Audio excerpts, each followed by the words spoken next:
there was this huge hope somehow, maybe then a change is coming super fast. Even when we had these huge strikes with hundreds of thousands of people in different cities, the politics didn't change. What are you going to do if they don't respond? What is the logical sequence of events that we expect from our actions, right? And I think a lot of traditional activism and social movement politics assumes is that, all right, if we get a lot of people in the streets and cause a ruckus, and like express our moral outrage, it'll push the politicians to change policy or, start changing course. And if we just get enough people and raise enough awareness, things will change. Okay. And maybe this is a bit harsh, but I think that's a very naive view. We have to recognize, okay, so the word strike, right, comes from the labor tradition. And why was it so powerful in the labor tradition is because strikes disrupted the accumulation of capital. If students leave their classroom, it doesn't necessarily cause a block on capital accumulation or anything, right? It doesn't really affect the ruling class per se. So we're here today with RK Upadhya, who is an engineer, writer, and on and off organizer currently based in Texas. Before we start, my name is Elias König, and the interview that you're listening to is part of a whole series of interviews I conducted for a research project at Institute for Advanced Sustainability Studies. In these interviews, I ask many amazing activists and researchers from different communities what it means for them to strike for climate justice and to share their thoughts on the future of the movement. I learned so much from these conversations, and I hope that they can be valuable to you too. If you have any thoughts, please do not hesitate to comment here or to get in touch directly. But now, without further ado, here's the episode. So I'm born and raised in California. And I think I've always been interested in the climate crisis as an issue to work around. So ended up, going to school to study engineering with the idea that I would be working in some kind of environmental or energy field. Actually, kind of funnily enough, maybe for some people, I got my start studying nuclear engineering because I really wanted to work on nuclear power plants and whatnot. Worked for a little bit in the industry. That was also around the same time as Fukushima happened, so kind of lost my luster for nuclear power around then. And also things were just taking a long time for that. I didn't really see much of a future in that sector. But that's kind of like my professional side. I think on the flip side, I think I've always been, there's always been kind of like this radical political analysis I've had of the climate crisis and the environmental crisis as just something that's been stemming from the way our societies were organized around capital and profit making and whatnot. So that's also been influencing me in terms of how I approach, not just approaching this from a technical angle, but also from a social movement angle, from a political angle, et cetera, et cetera. And so, yeah, I kind of tried that, during college and afterward, I tried to join some of the climate movements in California, especially around the college campuses, some of the environmental justice movements that tackle local pollution impacts, and some of the youth climate movements that were springing up around, say, fossil fuel divestment on college campuses and whatnot. And yeah, most recently, I moved out to Texas, where I have been working in the electric power system, the electric power industry, and also thinking about, specifically in the energy sector, how to expand the role of public power and state-owned or nonprofit or cooperative energy systems against private corporate energy systems, which I think is going to be an increasingly important front in the climate crisis moving forward. Yeah, that sounds really great. And I would love to ask you, so with all of these experiences, in the past years, sort of what's your take on how the movement has evolved over these years? Like, have you noticed like different waves or phases? And how did it impact you personally as well? Yeah, it's a big question. I think I would say that, and actually this is something I'm trying to research right now, unpublished work. So maybe I'll try to outline it here for the first time. But I think like specifically in the US, I think you can periodize the climate movement in certain waves. So like in the 90s and 2000s, it was very much owned by these big environmental NGOs. And they had a whole analysis that really emphasized behind the scenes lobbying, a lot of technocratic policy, a lot of market-based reforms and whatnot. And so you had a moment in the early Obama years, in the late 2000s, where these big NGOs, there was a big, oh, we're going to pass sweeping climate legislation now that Obama's in office and George W. Bush is kicked out and blah, blah, blah. And it all came from nothing because their whole framework was let's lobby businesses to accept this climate policy. They were talking to like British Petroleum and Exxon, and they're trying to make this big coalition. And, of course it failed because none of them wanted that, right? And on top of that, you didn't really have any popular support for that because it was boring stuff like, it was carbon taxes. It's like, oh, it's going to make my gas bill go up. And, we don't have public transit in this country, so we're all dependent on our cars and et cetera, et cetera. Anyway, I think that was, maybe you can characterize that wave, pre-2010 around as that period of kind of elite climate activism. I think the failure of that sparked a new wave of climate activism, kind of around some of these groups called like 350.org, figures like Bill McKibben. And this was kind of when the fossil fuel divestment movement popped up. That's when I got involved when I was, in my college years. And this was a bit of a more like, they wanted to make it more of a grassroots movement, right? More activism, more street protests, more disruption, right? Things like that. More like targeting, localized institutions like colleges and their pension funds, like environmental justice issues, local refineries, local incinerators, et cetera, state level policy. And I think that kind of defined many of those years. And we had some pretty exciting battles during then around pipelines. So that's also when these pipeline blockades kicked off, right? We had people protesting against the Keystone XL pipeline. We had the indigenous movement in North America really consolidate around the Standing Rock pipeline, or the Standing Rock Reservation and the Dakota Access pipeline. And that was very impressive to see, a massive blockade against fossil fuel infrastructure that lasted for, I want to say, a better part of a year or so, right? So I'd say, that's another wave of, another phase of the struggle.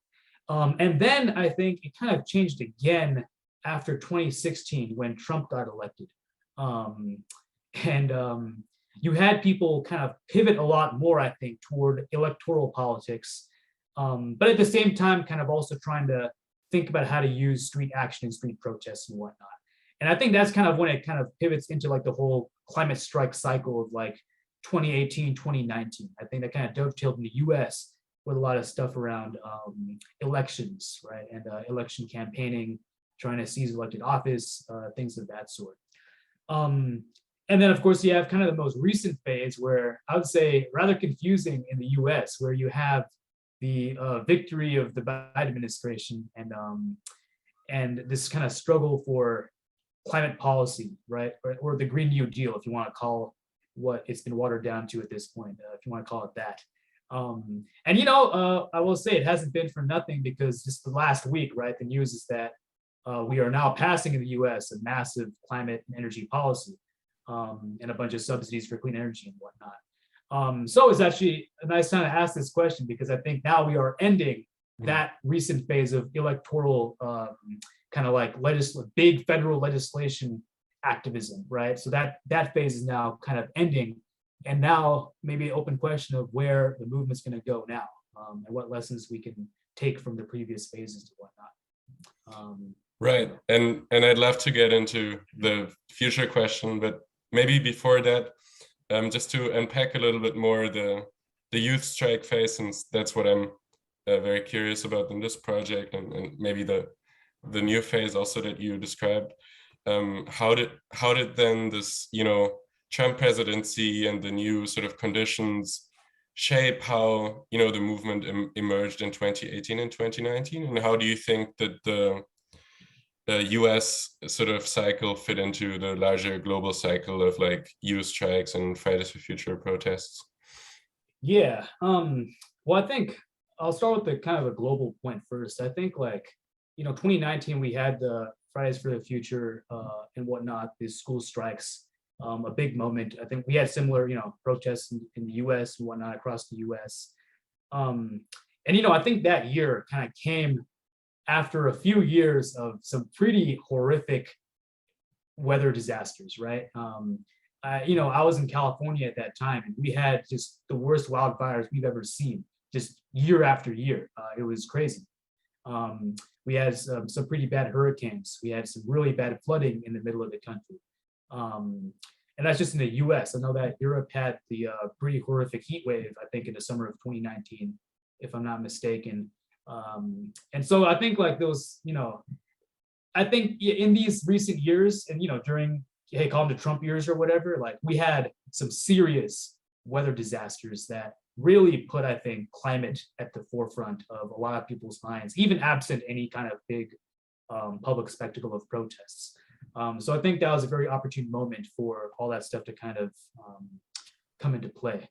So then I guess to address the first part of your question, so the Trump years, so I think I would say like one specific organization to talk about when thinking about US climate politics is the Sunrise Movement. And this is a youth climate movement that came out of actually some of the groups I was working with in college, like the Fossil Fuel Divestment Movement, 350.org, et cetera, et cetera. And the leaders of that movement made Sunrise kind of after reflecting on the successes and the limitations of the previous phase of struggle, right? And I think that it was a conscious choice to say, all right, how do we take social movement activism to the next level? And they identified the next level as being influencing federal policy and federal level elections, and shooting for something big, transformative legislation. Trump actually disrupted a lot of that because the expectation for a lot of people was that Clinton was going to win in 2016. And so they had a plan to say, all right, we're going to organize in a bunch of local communities, network with the people and whatnot. And then we're going to, get a bunch of progressive Democrats into office. And after that, we are going to have big street demonstrations in support of, sweeping federal policy. So Trump kind of, shattered all of that. You're not going to convince him to do anything through street protests or otherwise. But still, then the expectation was, all right, let's do the same thing, except we're going to organize around the midterm elections 2018, and then all the elections in 2020. And then, we're going to focus on electoral politics. And then we'll have big street demonstrations 2020, 2021, force the hopefully Democratic president to pass the sweeping Green New Deal legislation, et cetera, et cetera. Yeah, so, and I think, and Trump in general, like, he really caused a lot of people to really come out into the streets. So it was a lot of energy to just come out into the streets, protest, be disruptive, and really express a lot of moral outrage and whatnot, really get involved in organizing and activism against what was, seen as a, by many people, a neo-fascist regime, right? It was very frightening. And so I think that really set the context in the US, where there was part of this much larger political moment of how do we stop this general rightward swing in US politics. And actually, sorry, let me correct myself. The Sunrise Movement really kicked off in 2018, because that's when the Green New Deal legislation was really put in the forefront of US political scene. That was when a bunch of the Sunrise people occupied a Democratic politician's office, Speaker Nancy Pelosi's office, along with a freshly elected Alexandria Ocasio-Cortez. So again, this moment of like disruptive climate protest meeting with this much larger moment in American politics, and larger kind of like progressive consolidation in US politics. Right. So if the material conditions with like worsening climate disaster and the political conditions really sort of befitted the rise of the movement in 2018 and 2019, as it did in many other countries, then in 2020, the COVID pandemic and the sort of restrictions that were imposed in the context of the pandemic, I guess in a lot of countries led to a sort of ebbing of the first wave of this movement. And I guess in the US also, then you have the change in electoral politics with the failure of the Bernie campaign and the subsequent election of Joe Biden. So how did then the movement, react to all of these different developments, and how do you think are, you know, activists right now reassembling these sort of forces? Yeah, the pandemic completely derailed a lot of people's plans in the US, and I'm sure many other places. Because yeah, again, Sunrise had this program of saying, all right, we're gonna vote, right? And then we're gonna strike, and then we're gonna win, right? Everyone voted. Biden won. Unfortunately, Bernie lost, which made a huge difference in what was eventually possible, I think. But okay, we got, they got Biden into office. And then the plan was to strike, but then COVID came instead. And suddenly we're like, well, okay, well, we can't go out in the streets. That would be irresponsible. We can't organize public meetings anymore. What do we do? So I think the pandemic really had a big impact on really disrupting social organizing in the US. It was really unclear to a lot of people, a lot of groups, not the right, but to the left. Can we convene? Like, can we have protests? Can we, have meetings? We can't have meetings. Like, all right, how do we set up this Zoom stuff? Like all this stuff. So it really disrupted the whole strike part of the Sunrise plan. And quite frankly, and I think, I don't want to be unfair, but this is echoed in certain Sunrise leaders' own assessment of this period. Like there really wasn't a clear plan after that. And it really became, at that point, I think, for many groups, they kind of shifted into that insider game where it's like, okay, well, we can't really mobilize the public. We can't organize more people. We can't organize strikes, but we can try to, go behind closed doors and negotiate with the Biden administration. We can try to lobby certain politicians. We can fall back on the very, traditional mechanisms of democratic politics, call your representative, write to your representative, stuff like that. Phone bank, things like that. And so, yeah, I think it really lost a lot of its militant edge, which is kind of funny to think about too, because in the US, in 2020, we had the George Floyd rebellion, the biggest uprising in US history since the 60s, right? So there was plenty of energy for people to tap into, but it was not able to be organized by, the climate movement or by socialists here or progressive movement really. And yeah, it's kind of ironic there. But yeah, no, COVID definitely disrupted. But again, nonetheless, we did just get this big, it's not great legislation. It's not going to do enough. And it also has giveaways to the fossil fuel industry, but it will supercharge the clean energy industry, which is, good for the climate, we think. There's some nuances there we can maybe get into, but yeah, we did eventually end up getting some legislation. So now the question is, all right, what do we do now? And I think a lot of it will come down to maybe on one level, keeping up pressure at the federal level for better legislation, but I think a lot of it has to come down to now localized politics and how do we actually force, again, like public power campaigns, perhaps. How do we make sure that the clean energy transition isn't just captured by private capitalist interests and is actually brought under the public purview, brought under state control, et cetera, et cetera. But yeah. Yeah, like I want to ask you about this in a second, but maybe just looking back and looking forward as well. I did want to ask you also about a piece that you wrote in 2020 about different kinds of climate strikes, and you did a very interesting thing there, which is that you applied the term climate strike, which obviously was used by the youth strike movement, to also other forms of action. So maybe, yeah, if you could just talk a little bit about how you got to write this article and what the other kinds of actions were that you were talking about in this article. I'd be very curious about that. Yeah, sure. Yeah. So I think it was 2020, I wrote a short article for the American climate magazine, The Trouble, called The Three Climate Strikes. And yeah, this is a fun essay to write, and how it came about. So, okay. And, I'll describe what I wrote. So September 2019, we had the global youth climate strikes, right? Organized by Fridays for the Future and some other youth-based climate movements, right? So that was in late September 2019. I was quite struck by the fact that, okay, we had that event happen then. A couple of weeks later, we had a similar kind of protest, but much more militant and much more, so shall we say, violent and aggressive strike in Ecuador, specifically just in Ecuador, right?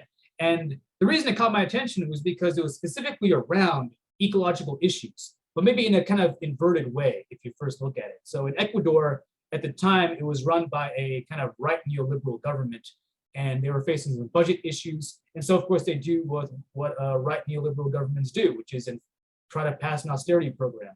What the government did was they slashed fuel subsidies, right? So just like overnight, fuel prices for diesel and whatnot doubled, in price, and almost immediately kicked off a strike by transit workers, transportation workers, truckers, et cetera, et cetera.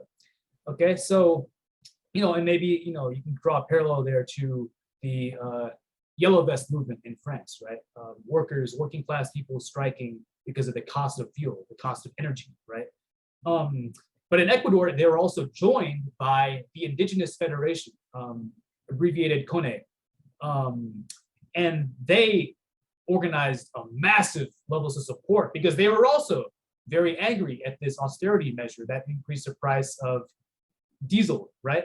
And they basically, long story short, this turned into a general strike basically that shut down the major, shut down a capital with thousands of people, that flooded, indigenous groups that, came from long ways away, took over the city, took over, public buildings, took over the government building, blocked down the streets, clashed with the police, et cetera, et cetera. At the same time, you had allied indigenous groups in the Amazons blockade and shut down refineries, and also clashed with cops, clashed with the military. I think they even took some hostages. But and I thought that was interesting because this is a massive strike for cheaper access to fossil fuels, which I think a lot of mainstream environmentalists will not appreciate, right?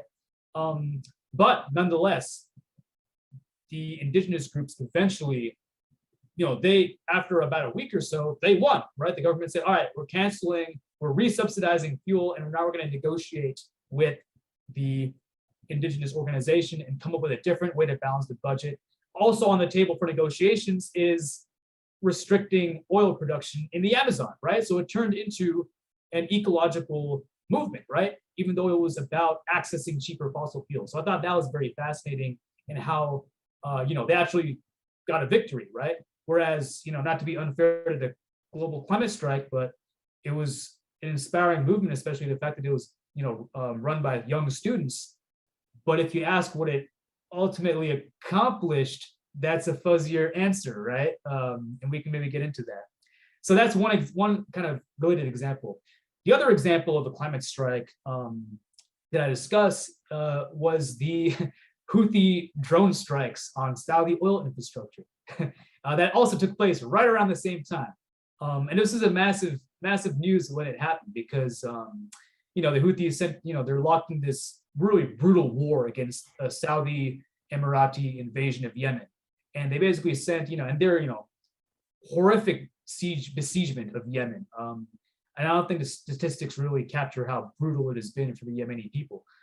Anyway, around that time, the Houthis said, you know what, enough's enough. We're going to send a fleet of drones, and they bombed the hell out of some of the biggest and most important oil infrastructure in the world. And with this attack, they knocked off 5% of global oil production. Granted, they got it back online before too long because, in these situations, they'll leverage capital very quickly. But anyway, I thought that was also stunning because, okay, it wasn't done for ecological reasons per se. But, if the goal of the climate movement is to stop fossil fuel production, well, goddamn, didn't that do that? For all the striking we did in 2019, we didn't actually stop any fossil fuel production like they did in Yemen or in Ecuador around the same time. So I thought those are two very interesting examples. So I wanted to dive into those examples in a piece and kind of explore what those lessons mean for social movement politics and strategy, ecological politics, theories of social change, et cetera, et cetera. Right. Yeah. So really interesting to see the climate strike, as a term that could encompass all sorts of different kinds of strikes. And I want to ask you, with what you already touched upon, sort of looking forward, kinds of strategies in the future that we could leverage to maybe be more successful than the youth climate strike movement, not only in mobilizing people, but ultimately also in, of course, reducing levels of CO2 emissions and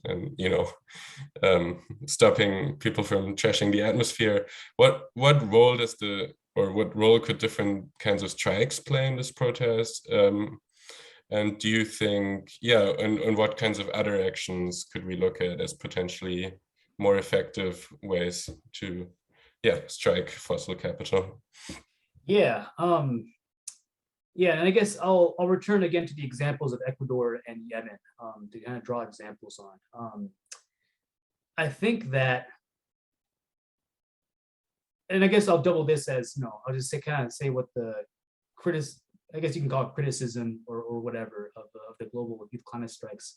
I think like one really fundamental thing we got to grapple with is, what is the logical sequence of events that we expect from our actions, right? And I think a lot of traditional activism and social movement politics assumes is that, all right, if we get a lot of people in the streets and cause a ruckus, and like express our moral outrage, it'll push the politicians to change policy or, start changing course. And if we just get enough people and raise enough awareness, things will change. Okay. And maybe this is a bit harsh, but I think that's a very naive view of how the ruling class and how global capitalism operates, right? Because at the end of the day, if the ruling class is benefiting from the status quo, you can't appeal to that on a moral or even a rational basis, right? It is a self-perpetuating system, right? That's running on its own. It's not going to matter if you express a certain outrage or whatever, right? Now, I will say that what the climate strikes advanced in terms of strategic politics was this idea of a strike, right? And how were they strikes? Well, it was students leaving where they were supposed to be and going out in the streets and causing a bit of disruption, right? In what was supposed to be, how society is normally supposed to operate, right? Students are supposed to be in school learning, and they said, no, we're not going to do that today. We're going to go out in the streets and raise a ruckus, right? So I think that's a good trend, right? Trying to think about the word strike and say, okay, strike means that we are not doing what we're supposed to be doing under global capitalism, right? But again, to turn it back around though, we have to recognize, okay, so the word strike, right, comes from the labor tradition. And why was it so powerful in the labor tradition is because strikes disrupted the accumulation of capital. And that was what pushed capitalists to negotiate, because they depend on workers working in the factories, et cetera, producing value, producing profits. They stop doing that, suddenly the entire way that capital is sustained collapses, and that's no good for them, right? They got to get it back. So yes, they'll say, okay, fine, we'll give you more wages, blah blah blah. If students leave their classroom, it doesn't necessarily cause a block on capital accumulation or anything, right? It doesn't really affect the ruling class per se, unless the students start going wild in the streets and start really causing some damage or whatever. But anyway, just the mere act of leaving school doesn't necessarily cause that, right? So that's something we have to grapple with. How do we actually impose costs onto the ruling class?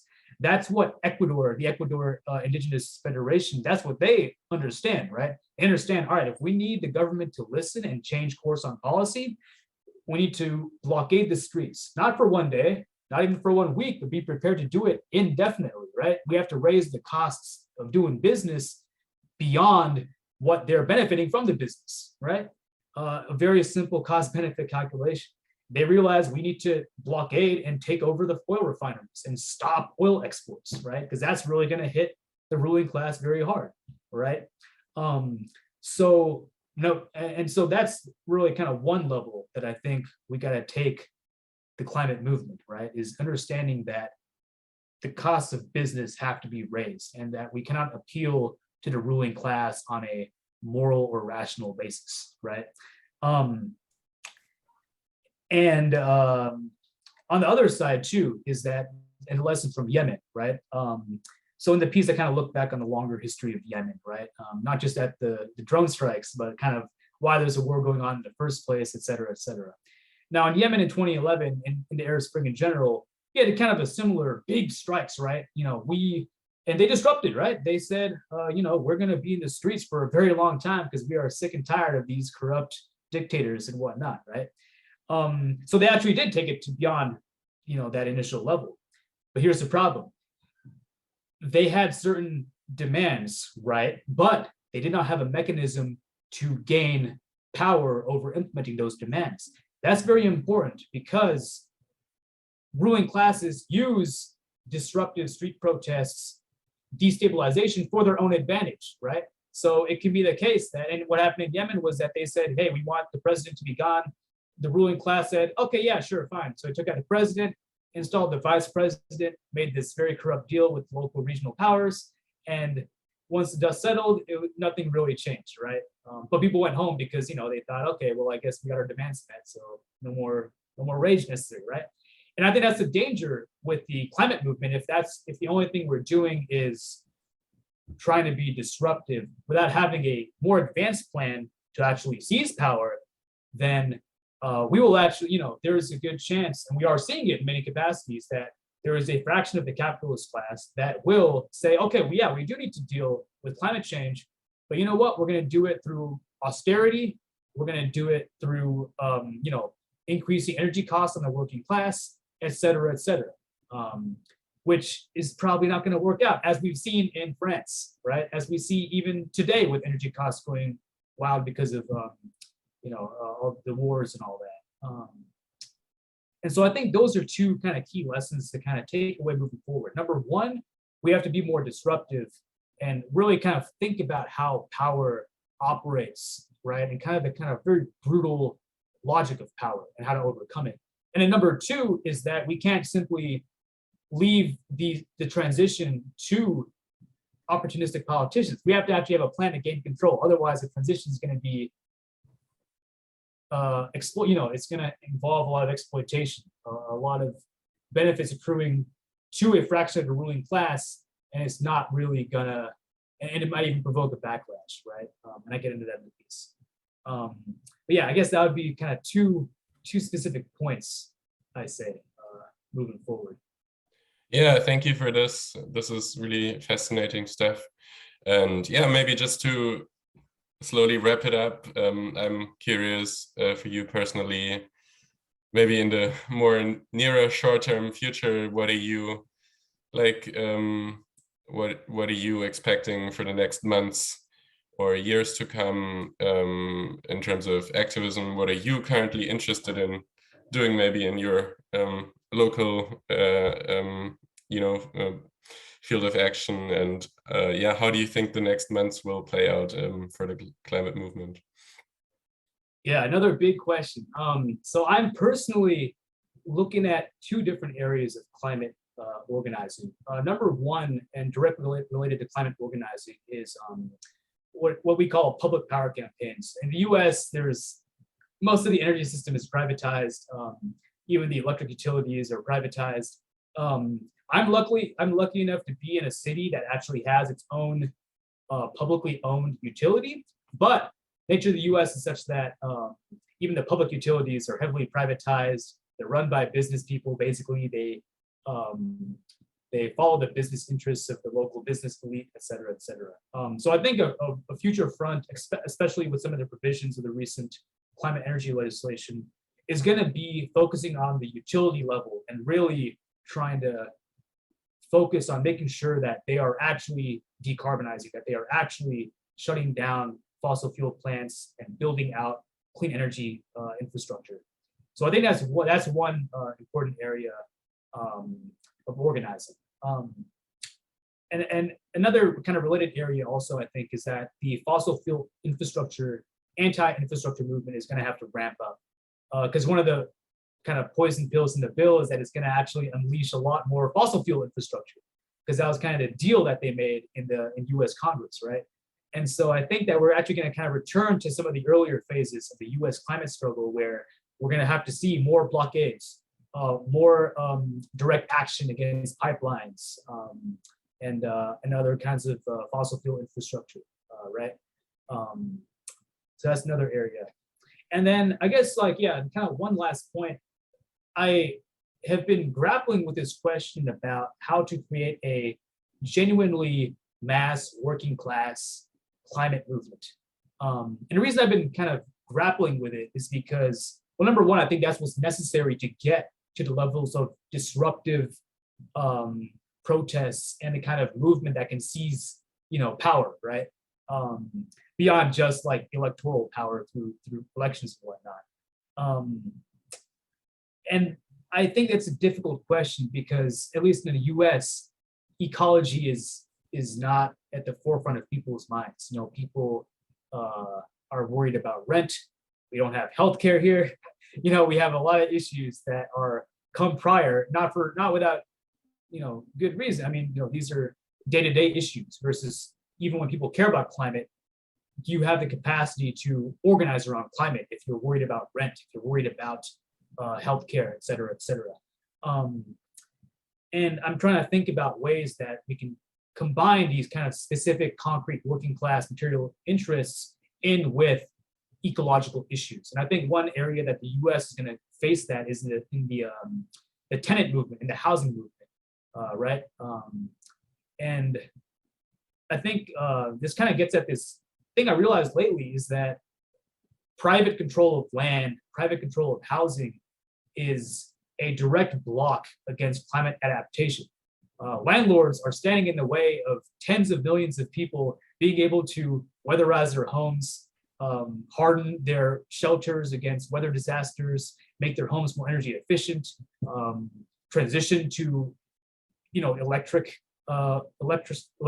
forms of heating and cooking instead of natural gas-based forms, and so on. So I think that the tenant movement in the US is going to probably be a source of major climate-related organizing in the future, or at least I think it will. I hope it will, and I'm going to try to work on making that happen. Great. Thank you so much for sharing, RK. Really learned a lot. Thank you. Pleasure trying to formulate these thoughts along the way in live time. And thank you for listening. I hope you enjoyed the interview. Feel free to check out the other episodes as well. And I hope you have a great day wherever you are.